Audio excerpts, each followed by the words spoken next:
I changed something in the background, and I want to see if you can guess what it is. And if you have a guess or you think you know, put it in the comments, and we'll see if you get it right. And the first person to get it right, I will give them an Astral Radiance code card as like a little prize for winning the game. But just curious to see how observant you might be.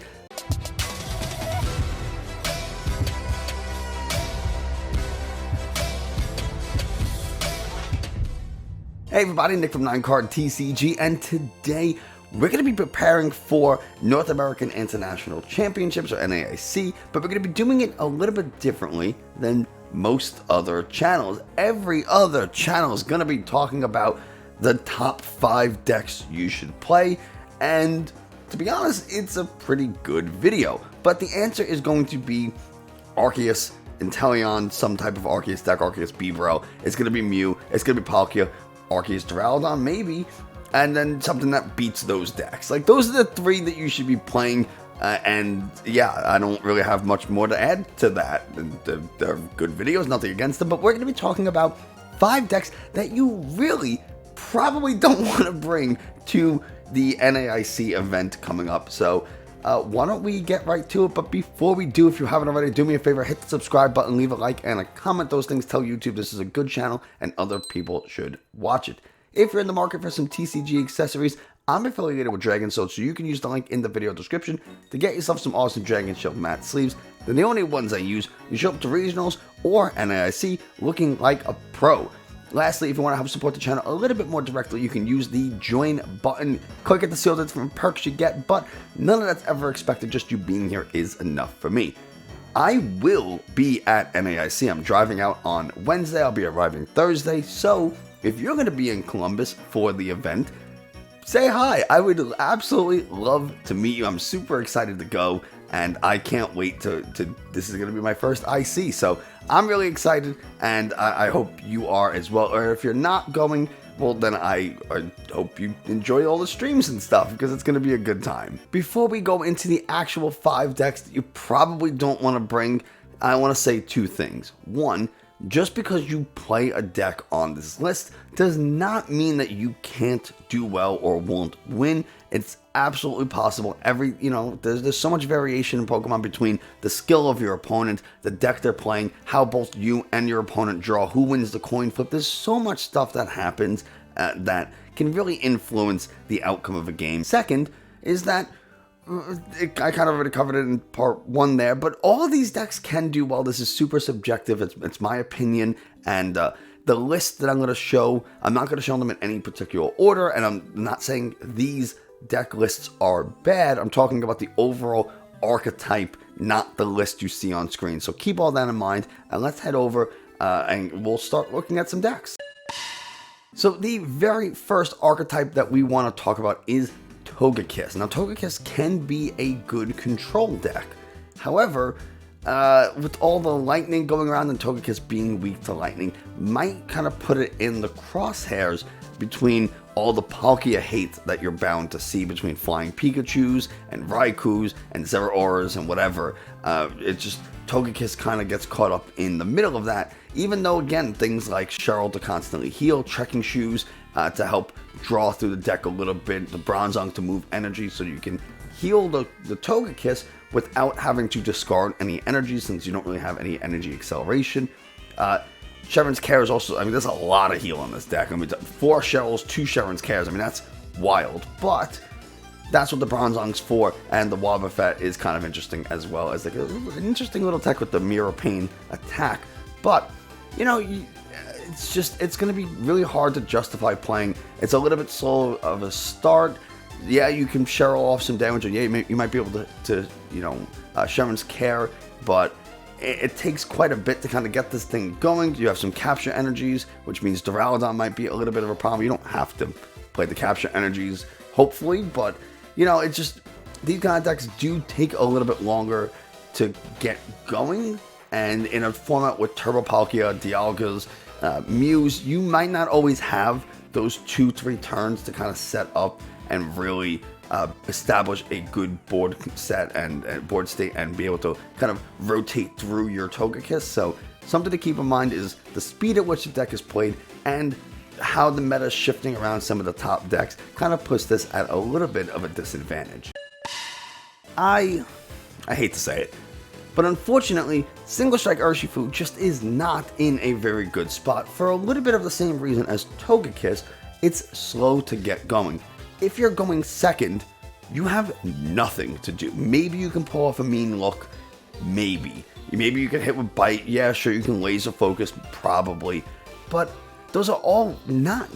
Mean look is your best option in going second, and it's not even all the time, and there are going to be times where you really don't want a mean look, or it doesn't help the way you want if they have a switch or something like that, escape ropes, things like that. So having to rely on stage 1s for energy acceleration, having to not draw into your energies too much, not having to draw into your urns too early, not prizing your energies, not prizing your urns, not whiffing on your Houndooms, not whiffing on the energy you might need. Like, there's so many things that can go wrong with this deck just based on how it has to play so sequentially that it, and on top of being a little bit slow, kind of puts it in a bad spot. It is a fantastic typing in both dark and fighting, but if you don't go first and if you don't hit or draw in a very specific way, you're going to be in a lot of trouble, and sometimes you're going to be left sitting there with nothing to do.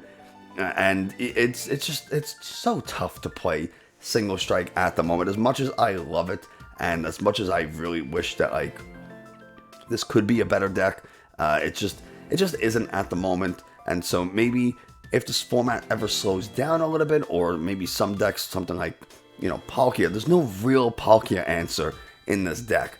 You're gonna be hitting for 240. Often, maybe you get hit for 260, but that's not enough to knock out a Palkia V-Star, and then they're going to come back and one-shot you because you need a full bench with Houndooms to accelerate energy. You're probably going to have a Crobat or a Lumineon, you're probably going to have a secondary attacker, and next thing you know, your bench is full and you're going to get one-shot, or you're going to give up 3 prizes with an Urshifu Vmax. And are you really going to Gmax one below something you don't have to? It just doesn't make any sense. So, unfortunately, this is kind of a deck that you probably shouldn't be playing, at least right now.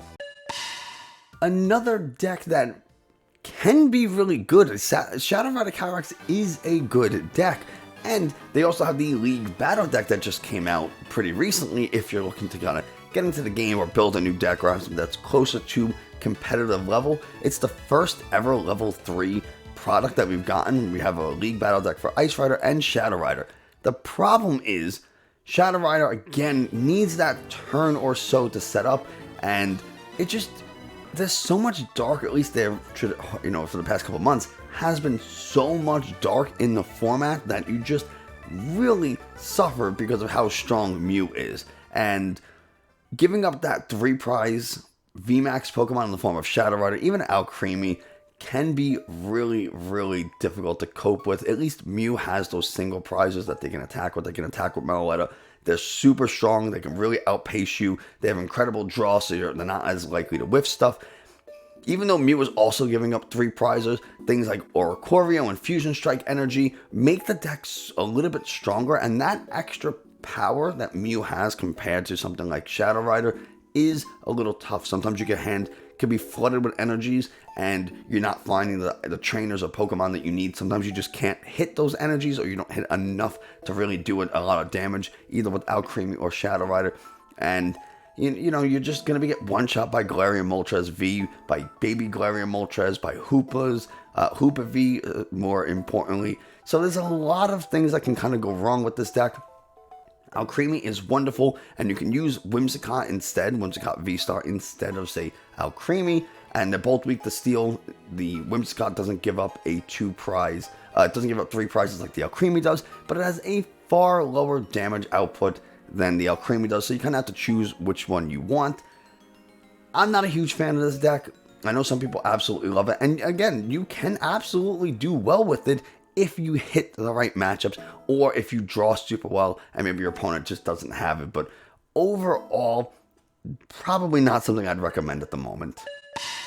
It might be really tempting to pick up Jolteon and say, I'm going to take this into a tournament because Palkia is weak to electric, and I have lightning or electric, whatever it's called in a TCG, and I'm going to beat Palkia's very easily because of weakness.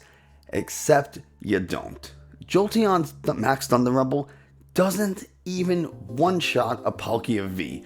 They have to Zigzagoon ping twice and then hit it. That's crazy. They have to Zigzagoon ping twice, then hit it, and if you ping the active twice to take a KO, you might not be getting the damage onto the bench because you only have 2 Zigzagoons, you only have 2 scoop up nets, and if you use them super early, which there's no guarantee that you even have them that early, you're not going to be able to use them later to reuse your Drizzile and your Shady Dealings engine. So you're probably not one-shotting a Palkia, and yeah, you can put good pressure onto Pokemon, absolutely. Marnie Path can be really problematic for decks like Mew or anything like that, but you're weak to fighting, and yes, Arceus decks have taken a hit in terms of popularity, but I still don't want to play a deck that's weak to fighting, and I don't want to play a deck that has really low damage output like that. You're not able to keep up. Plus you're a VMAX, and you're going to give up 3 prizes as opposed to most decks that are giving up 2 prizes. It's not a good trade. Yeah, sure, you can Cheryl because you have Elemental Badge, you can heal that damage, and you can just attach a single energy and continue to attack, but it doesn't always work like that. Sometimes you can't afford to Cheryl, sometimes you have to research to set yourself up for the following turn, or whatever it is, or maybe you just don't find the Cheryl. Use all those scoop up nets at the beginning of the game to get those Zigzagoon pings and find the stuff you need, and now you're in a position where it's like, man, I really need to do X, but I can't, I have to Cheryl. I can't, because I can't Cheryl because I had to do this. Or you kind of put yourself into some situations that other decks can avoid because they have much higher damage output, and Jolteon just doesn't. And the final deck that I want to talk about is Sylveon. Now, Sylveon box decks sound pretty good. They have an answer for everything. They have Dark Pokemon, Psychic, Metal, Fighting, whatever. You got everything you could possibly want in this. It's just sometimes so inconsistent. Yes, you have Arceus and Starbirth, but you have 5 different energies sometimes. You have a bunch of different Pokemon.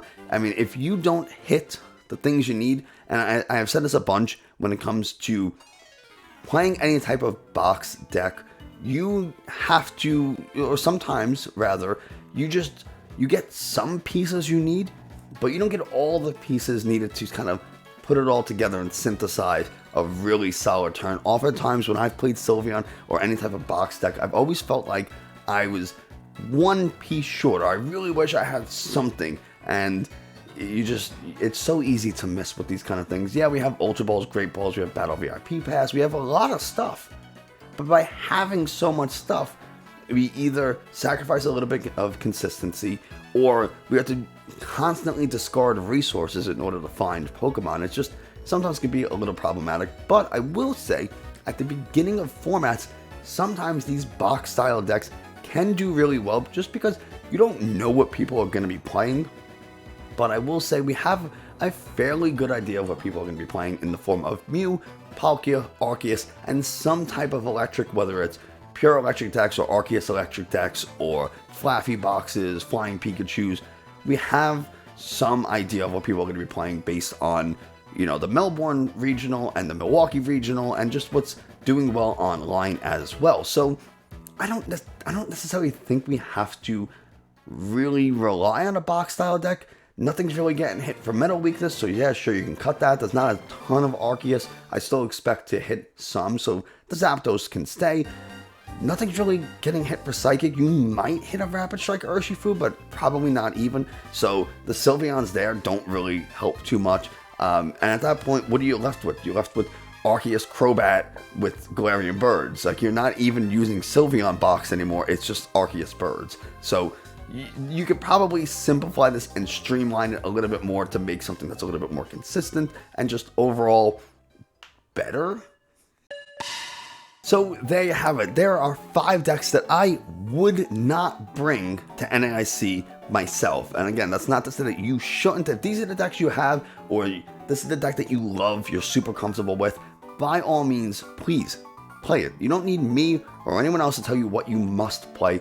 And honestly, I would recommend any one of these decks to someone who's comfortable with it, over them playing something that they've never played before, not comfortable with, don't know the matchups. Comfort does matter a bunch in these tournaments. When you're playing so many games, you have no idea what your opponent's going against or what your opponent's going to be doing. It's so much easier. Play something you know and play what you like. But yeah, that's going to do it for us today. Thanks so much for watching. I hope you enjoyed. Again, if you are going to NAIC, good luck. I can't wait to meet you. If you're not going to NAIC, I hope you enjoy the stream, and I'm going to be looking forward to making a video about the whole experience when I get back, so be on the lookout for that. But yeah, that's going to do it for us today. Thanks so much for watching. I hope you enjoyed. Found us a little informative. If you did, again, like, subscribe, comment.